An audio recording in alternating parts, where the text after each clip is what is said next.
අපේ වෙඩිං එකේ වැඩ ටික නම් හොඳින්ම කෙරුණා නේද? ඔව්. අම්මලත් කීවා. ඔන්න මං ඔයාගෙන් ප්‍රශ්න ටිකක් අහනවා. හරියටම උත්තර දෙන්න ඕනි. හරිද? බෑ කියන්න එහෙම බෑ. Ask the audience 50-50 වගේ උපකාරක අවස්ථා ගන්න ඔට්ටුයිද කියන්න? නෑ නෑ ඒව ඔට්ටු නෑ. හරිද මම? ඔව් මේ අද දවසේ පළමු තරඟකරුට ලැබෙන පළමු ප්‍රශ්නය. ඔබතුමා සූදානම්ද? ඔව් මැඩම් මම සූදානම්. අපි මේ හනිමූන් එකෙන් පස්සේ ඔයාලගේ ගමේ ගිහින් ඉස්සෙල්ලම කවුද හමු වෙන්න යන්න ඕනියා? මිඩ්වයිෆ් මිස් නේද බා? බොහොම හොඳයි. ඔබට ලකුණු 1000ක් ලැබෙනවා. හොඳයි. මීළඟට දෙවන ප්‍රශ්නය. ඇයි අපි කලින්ම මිඩ්වයිෆ් මිස්ව හමු වෙන්න ඕනේ? එක අපි දැන් ෆැමිලි එකක් විදිහට මිස් ළඟ ලියාපදිංචි වෙනවානේ. දෙක අපිට ගැළපෙනම වගේම හොඳම බර්ත් කන්ට්‍රෝල් ක්‍රමය අහගන්නත් පුළුවන්. තුන හැම මාසෙකම තියෙනවා පෙරගර්භ සායනයක්. ඒකෙදී ඔය අපි නොදන්න ගොඩාක් දැනගන්නත් පුළුවන්.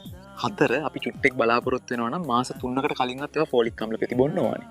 ඒවත් ඉල්ල ගන්න පුළුවන්.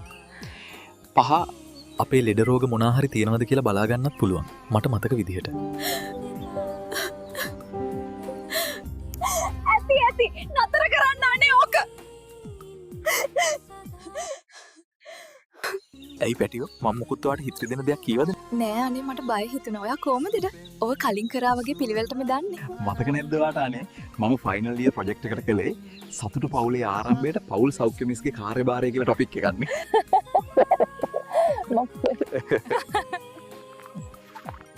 අයියෝ මතක නැද්ද ඔයාට?